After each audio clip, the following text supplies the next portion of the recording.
Tonight, we begin with a development that White House officials had anticipated, foreign policy experts had warned about, and intelligence analysts had been tracking for weeks.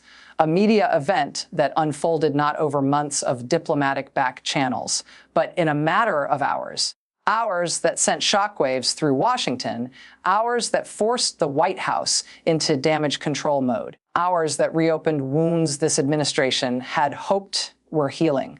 What Tucker Carlson did this week crossed a line that American officials had hoped would hold. And when that line broke, the White House did not hesitate.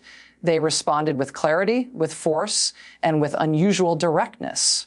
For several weeks now, there had been signals, not official announcements, not press releases, just signals that Tucker Carlson was preparing something unprecedented. Carlson has been provocative, yes, but he has been strategic in his provocation. His moves have followed a certain logic, a pattern, almost a playbook. But what set off alarm bells in Washington this month was that the pattern went silent. Media watchers who monitor his content know the indicators. The cryptic social media posts, the sudden travel abroad, the vague references to something big.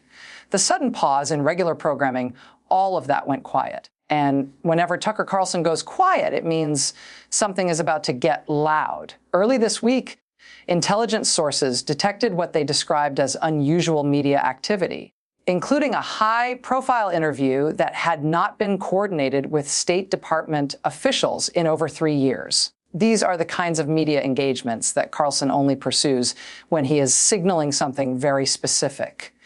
Defiance, provocation, or direct challenge to administration policy. Observers didn't know which category this fell into or whether it fell into all three at once. But what they did know was that Carlson was changing his posture. And when a major media figure shifts posture without explanation, even by a small measure, the White House pays attention. The statement issued by the White House tonight was not normal. It was not routine. It was not symbolic. It was urgent. Senior officials after emergency briefings described Carlson's interview as irresponsible, potentially damaging to national interests, and perhaps most importantly, a gift to foreign propaganda efforts. But provocation only works if the target hesitates. The White House did not. In fact, their response today was among the sharpest rebukes of a private citizen we've seen in this administration. Here's what we know. Within hours of the interview's release, the White House issued a formal statement. This wasn't the standard press secretary response. This was a coordinated, multi-agency communication, a response that this administration only deploys when they are preparing to control a narrative crisis. Tonight, administration sources confirmed that the White House launched a full messaging offensive on multiple fronts, including cable news bookings that had recently been cleared for what analysts believe was rapid response coordination. The administration responded before Carlson's narrative could take hold. They hit cable news networks. They hit social media platforms. They hit editorial boards that were likely preparing to amplify the interview. In other words, the White House targeted the distribution infrastructure, the channels that would have made the interview's messaging viral. This is what made the administration's warning so urgent. Carlson's interview wasn't just provocative, it was strategically timed. It represented the kind of media event that could undermine diplomatic efforts if left unchecked. And the White House, understanding that fully, responded with force. Not recklessly, not impulsively, but strategically. They didn't attack Carlson personally.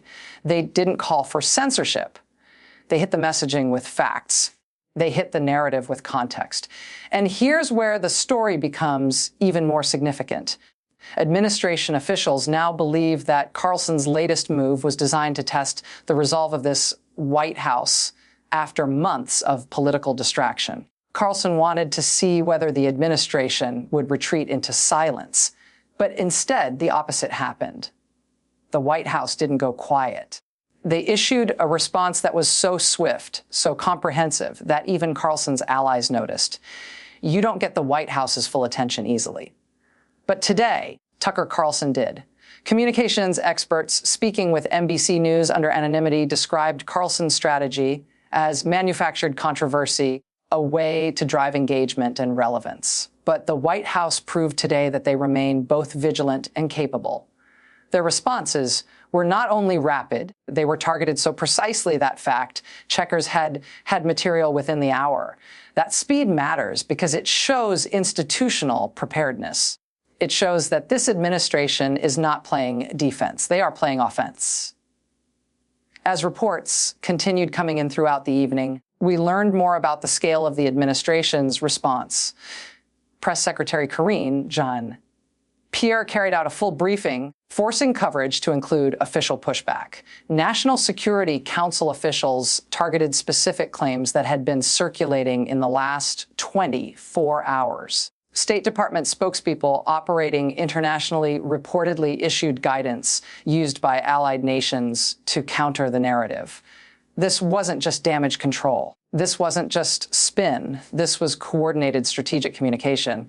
This was information warfare. And information warfare is the one thing the administration has struggled to maintain since the last election cycle. For every media advance Carlson has made, the White House has countered with something that complicates his narrative. Remember, Carlson thought the White House would stay silent. He thought officials would be too distracted by other crises to respond. He thought the media cycle would move on before anyone pushed back. But tonight, the exact opposite is happening. The response is dominating headlines. Fact checks are trending nationally.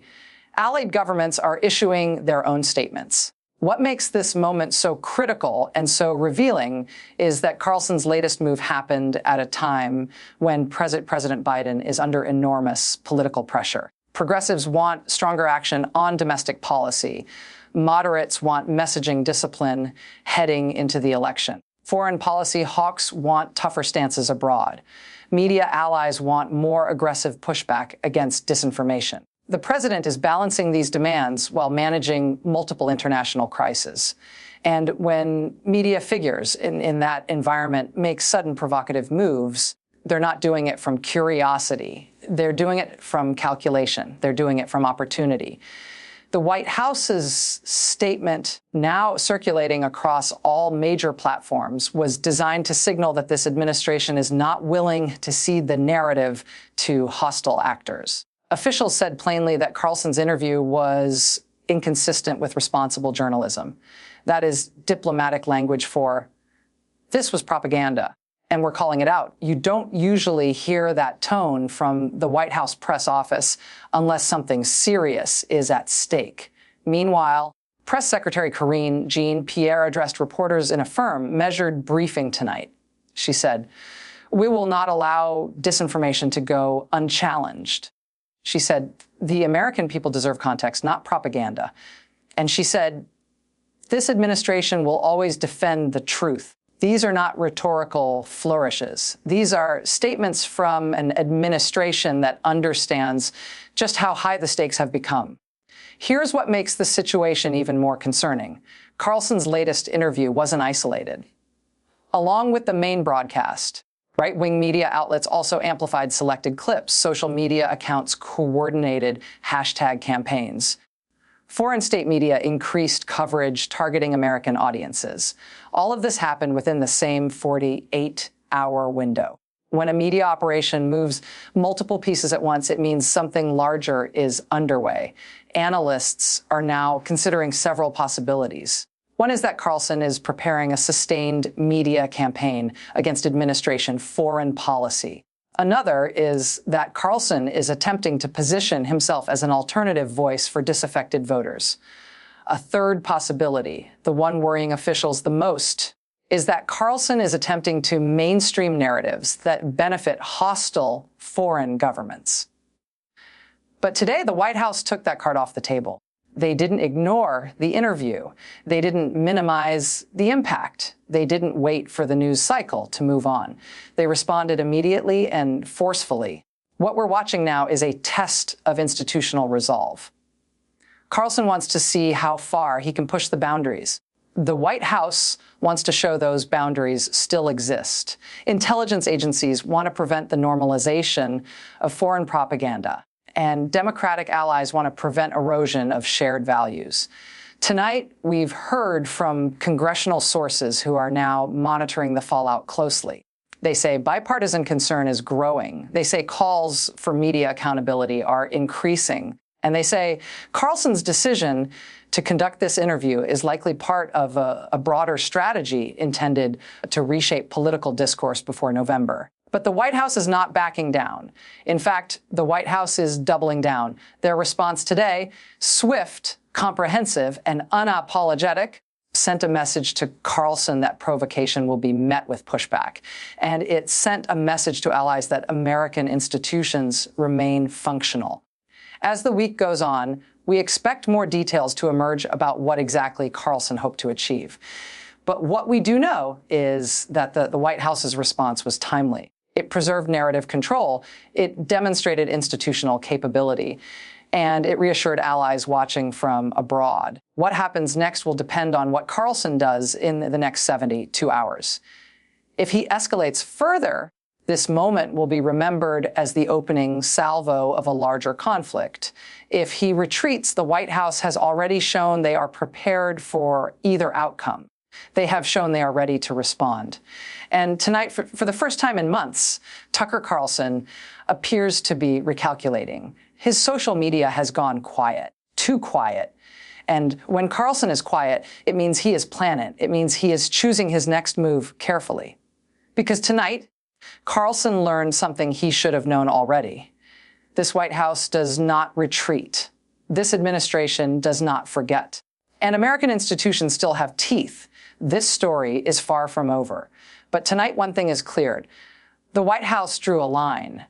Tucker Carlson crossed it. And the fallout is just beginning. And we will be here watching every detail as the next phase unfolds.